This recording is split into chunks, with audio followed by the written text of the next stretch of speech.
Bennylyn Burke was born in November of 1995 in the Philippines to Father Benedicto Aquino. She had at least two siblings, a sister named Shayla and a brother named Oscar. Bennylyn was a petite young lady standing at 4 feet 6 inches who was described as soft-spoken and warm. Bennylyn grew up in a home where money was always tight. Those who knew her said she took on adult responsibilities early in life. She was seen as a hardworking and dependable young woman, someone her family leaned on for support. Despite her humble upbringing, Bennylyn managed to earn a college degree as a teenager. After graduating, she began working as a caregiver and later sold items online, including car vacuums, to help her family financially. In July of 2018, Bennylyn married Lexington Lex Burke, a British lawyer living on Samar Island, which is located about an hour south by plane from the capital city of Manila. They had met online, and soon after, they welcomed their daughter Jellica on August 20th, 2018. Soon, the couple made the decision to move to the UK, and Bennylyn and her daughter arrived in Bristol with Lex on Jellica's first birthday. However, things changed quickly. By the end of 2019, the marriage had ended, and Bennylyn was living on her own with Jellica in Kingswood, a town situated 3 miles northeast of Bristol. She told her sister Shayla that she finally felt free and different. Bennylyn balanced a part-time job at a care home as well as an online sales gig. She never lost touch with her family in the Philippines and called them every single day. Locally, she and Jellica became familiar faces in a mom's group based in Bath, where the other mothers often helped out with childcare and invited them to social events. One woman from the Mums in Bath Facebook group, Vicky Whip, remembered Bennylyn fondly, calling her the sweetest person I've ever met. She described Jellica as full of energy, bursting with personality. Vicky also spoke about Bennylyn's hopes for a better life in the UK, even though she missed her family deeply. In early 2021, Bennylyn started chatting with someone through a dating platform called Filipino Cupid. That man was Andrew Innes, born in June of 1970 on a military base in Germany. Not much is known about his early life except for that he went to Alva Academy and later attended the University of Aberdeen. Eventually, he found work in Dundee, building a career in tech and gaming. He also spent time in public relations, but details like his job titles or employers were never officially confirmed. At one point, Andrew moved to Japan with his wife and children. He continued working while living abroad, but the marriage fell apart and came to an end. In 2019, Andrew was deported back to Scotland. No public information explains what caused the departure from Japan or how the separation happened. What can be said is that Andrew carried serious bitterness towards his former partners, and his social media activity was filled with strange and erratic posts. After returning to the UK, he mostly kept to himself. Neighbors later described him as isolated, unapproachable, and withdrawn. Around this time, he was diagnosed with Crohn's disease, an autoimmune condition where the body's immune system mistakenly attacks healthy tissue in the digestive tract. He was also diagnosed with autism spectrum disorder. Even while dealing with health issues and rarely socializing in person, Andrew was constantly online.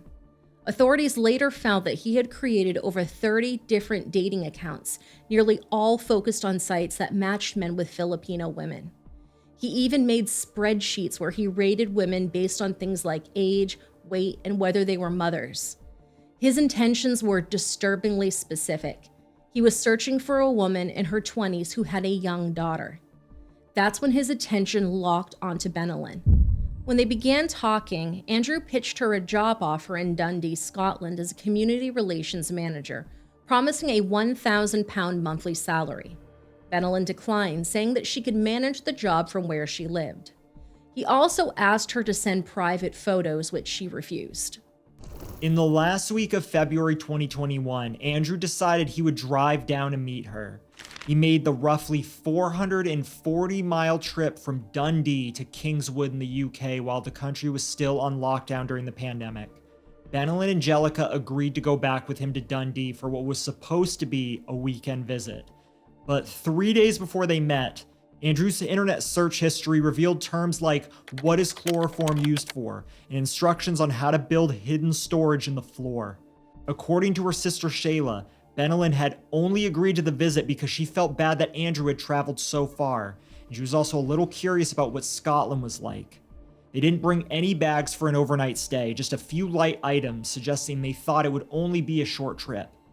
On February 18th, 2021, Bennylyn, Jellica, and another young girl got into Andrew's car and began the long drive north. That young girl's name has been kept out of the public domain due to her being a surviving minor, rightfully so, and due to the case details that we'll share with you as the story progresses. The following day, the four were seen exploring Dundee. They visited places like Camperdown Park and the V&A Dundee Museum, and during the car ride, Bennylyn FaceTimed her sister Shayla.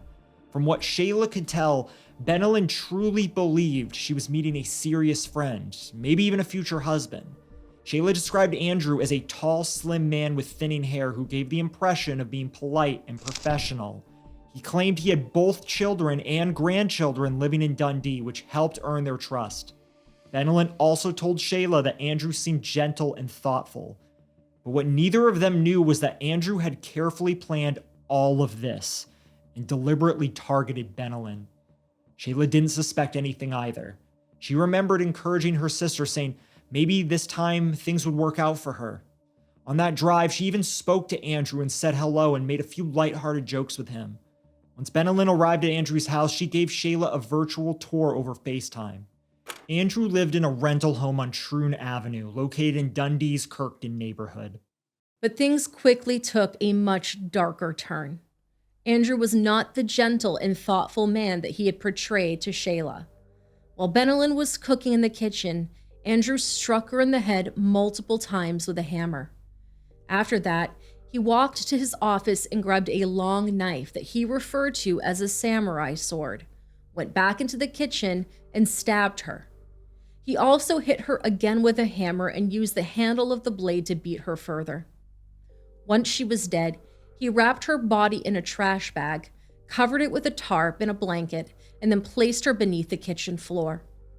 After killing Bennylyn, he kept Jellica alive for 3 days, during which he essayed her. Eventually, he killed the child. He wrapped her body in a trash bag and buried her alongside her mother.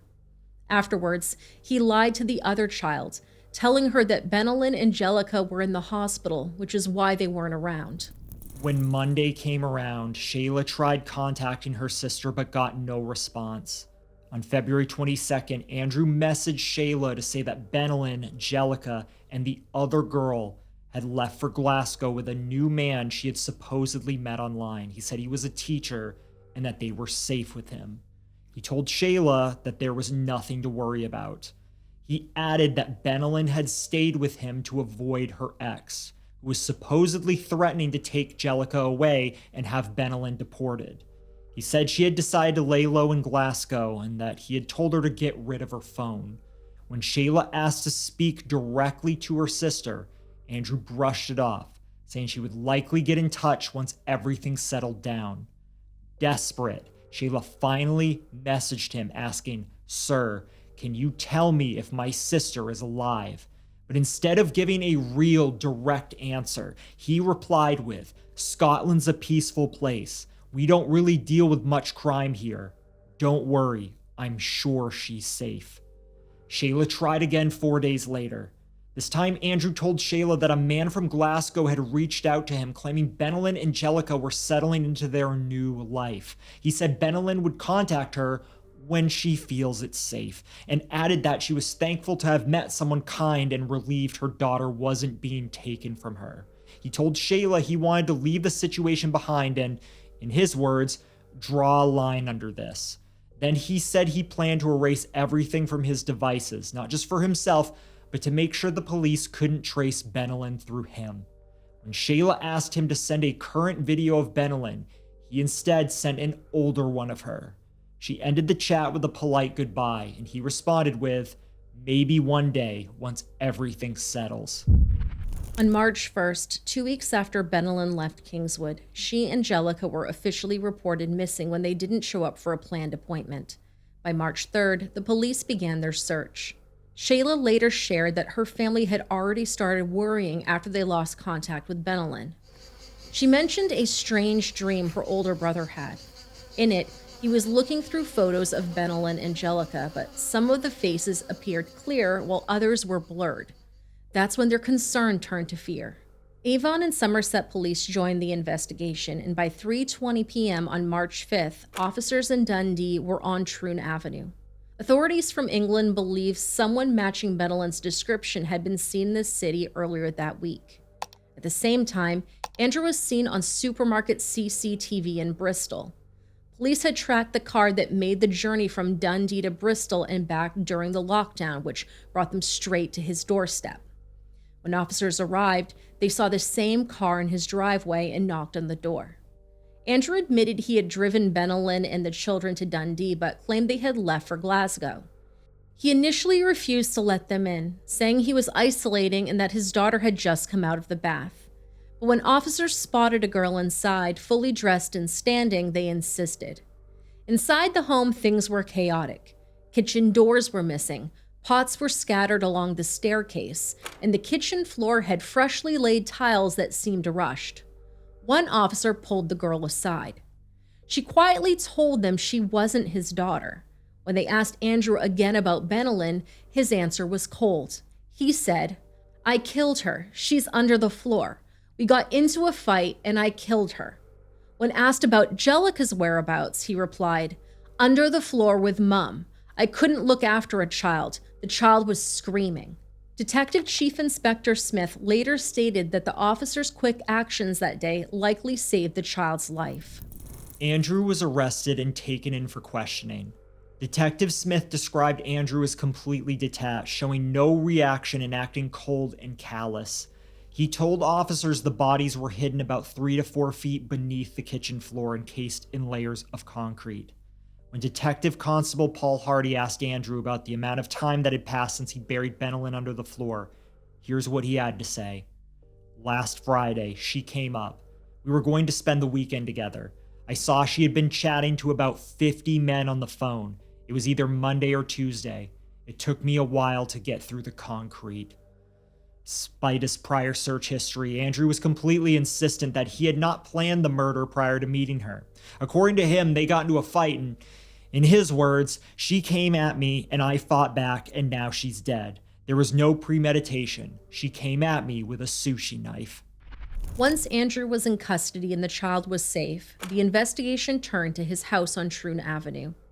After 2 weeks of carefully going through the property, police found 2 bodies buried beneath the kitchen floor, wrapped in trash bags. The postmortem revealed deep stab wounds in Bennylyn's chest, along with serious injuries to her head. Her cause of death was a mix of blunt force trauma and internal bleeding. Forensic analysis confirmed she had been repeatedly struck with a hammer. Jellica, who was just 2 years old, had been suffocated. The autopsy showed clear signs of pressure on her mouth and neck. Pathologists concluded she died from asphyxiation. Investigators also found proof that Jellica and the other young girl in the home had been essayed by Andrew. Forensic expert Barry Mitchell stated that Jellica's body carried Andrew's DNA, and both were linked to a used condom found in the trash.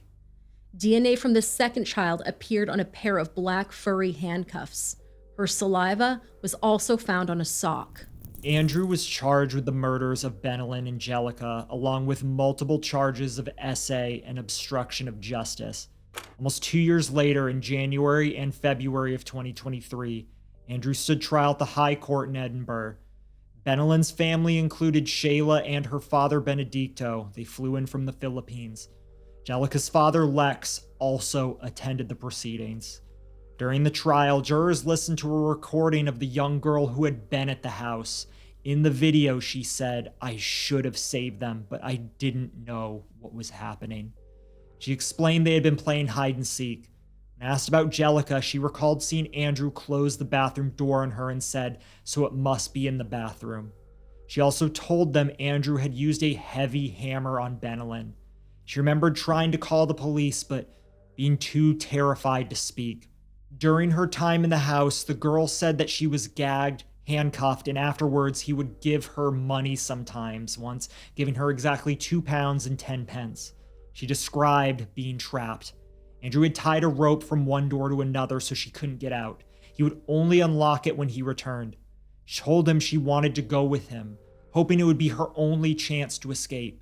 Andrew denied all of the girl's accusations. He insisted, "I never touched the girl." But the DNA told a different story. In addition, she also tested positive for chlamydia, and so did Andrew.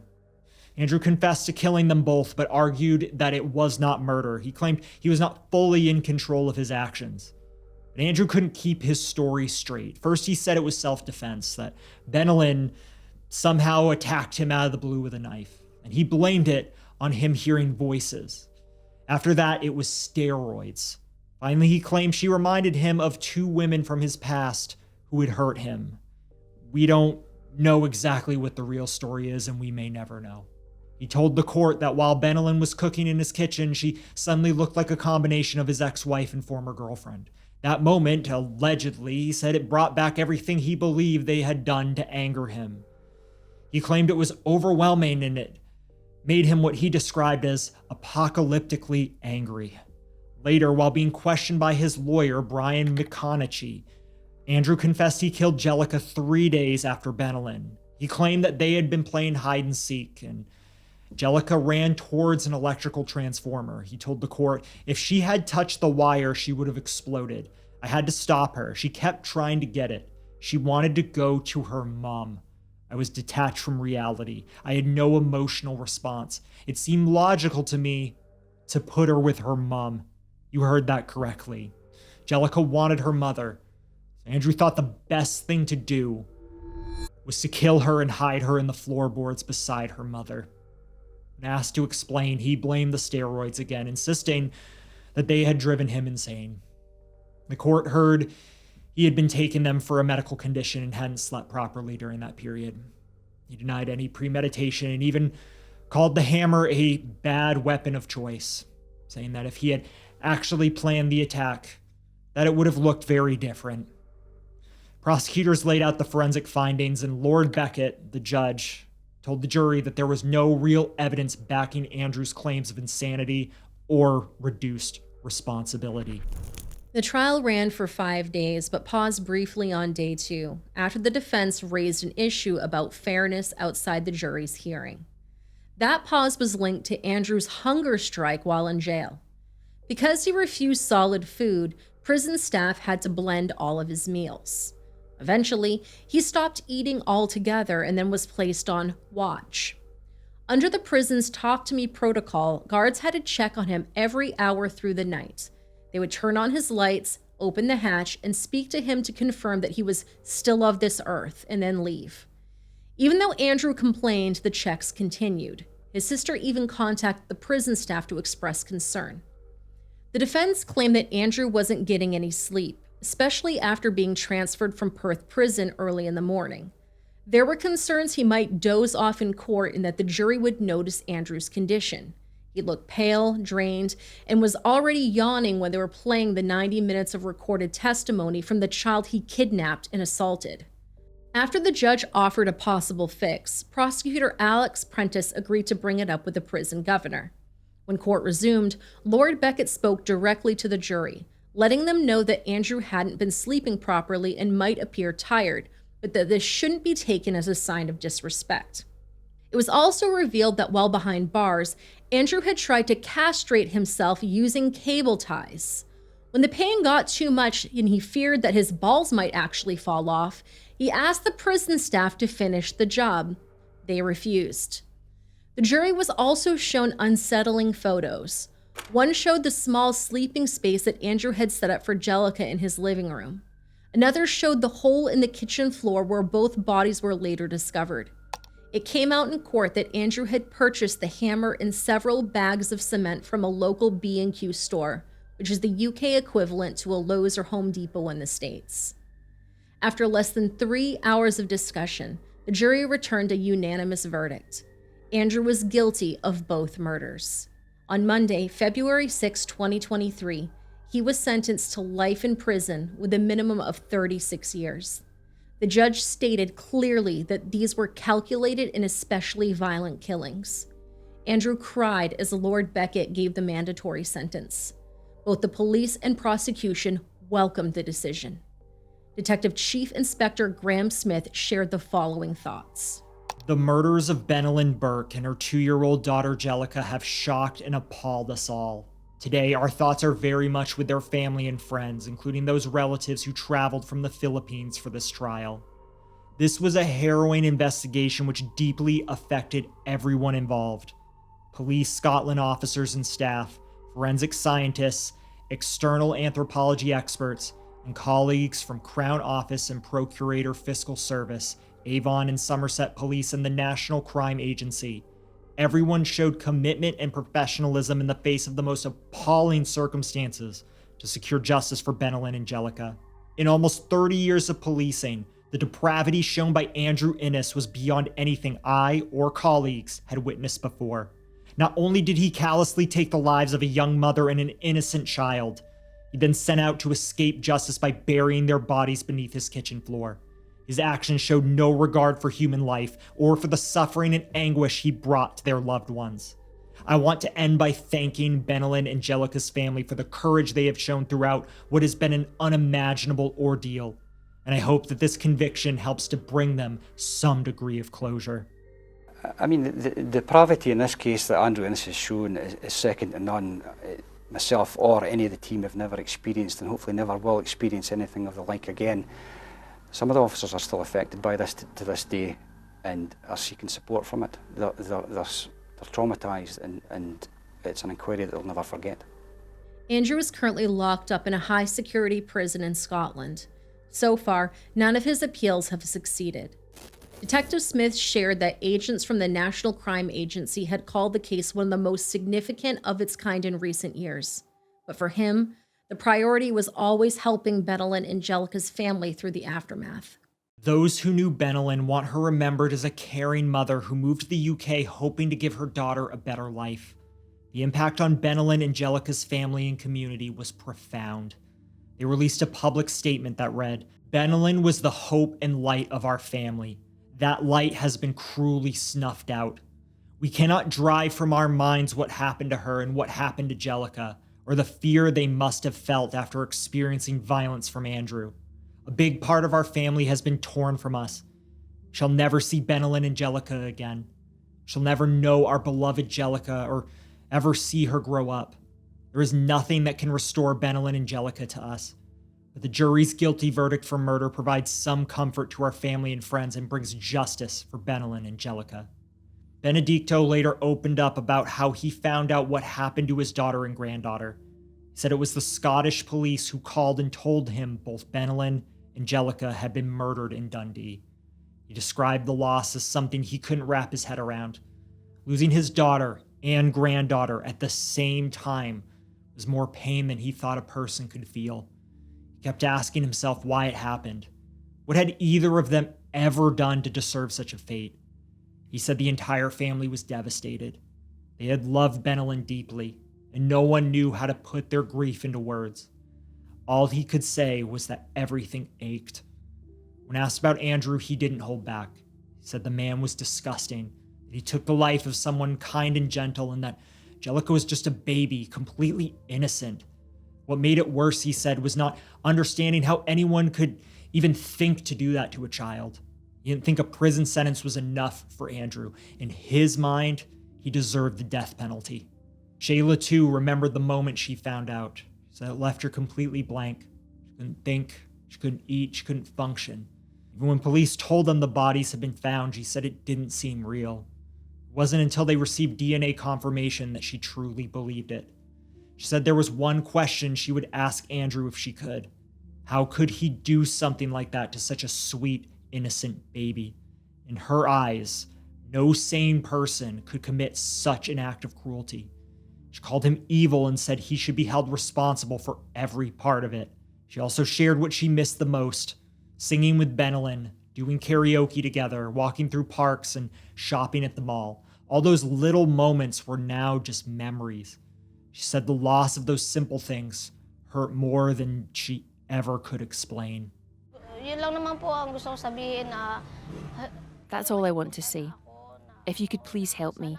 We wish for justice for my sister. Because the truth is, it's hard to lose a sibling. a loved one. Sa totoo lang, mahirap mawala ng isang kapatid, mahal mo sa buhay. Do you know that feeling when you can't sleep? That feeling when you miss her? Feeling na namimiss mo siya. Alam mo na po yung... A person's life is priceless. It can't be bought with money. Your memories, your relationship, those things. Remembering her, talking to her every day. Araw na lagi kayo magkausap. UK's Filipino community also grieved. A London-based organization called the Canlungan Filipino Consortium called for justice and said that the case was a tragic reminder that predators target vulnerable women. The organization supports around 200,000 Filipinos living within the UK, including those impacted by family violence. When asked about Bennylyn's case, a spokesperson from the organization told reporters, and I quote, "It is a white, older man murdering a young Filipina woman and her child. It fits into a broader context of violence against East Asian or Southeast Asian migrant women," adding, "There is also a more general presence of hypersexualization and exotification of East Asian or Southeast Asian women." In Bristol, friends gathered for a vigil on Brandon Hill near Cabot Tower. They placed flowers, candles, and teddy bears on a red blanket and tied white balloons to a tree with handwritten notes, one of which read, "You are loved, you are missed, you are remembered." Bennylyn and Jellica's ashes were returned to the Philippines, where her family members held a makeshift memorial. According to her sister Shayla, their ashes were returned in a cardboard box wrapped in plastic, and the family had to mourn their loss in a shell of their ramshackle house in the shanty towns of Quezon City. On June 7th, 2021, just days before they were due to pick up Bennylyn and Jellica's ashes at the airport, a fire broke out. According to Shayla, and I quote, "It was terrible. It was really very painful and very difficult for us to think about how and where we can put her to commemorate her and to say prayers. We had no lights or doors or windows or anything. We just made a shelter where we put some chairs and candles and found a table to place her and put her photographs. We prayed together and remembered her, but it wasn't a proper funeral. It is not what we want for her, but we have nothing."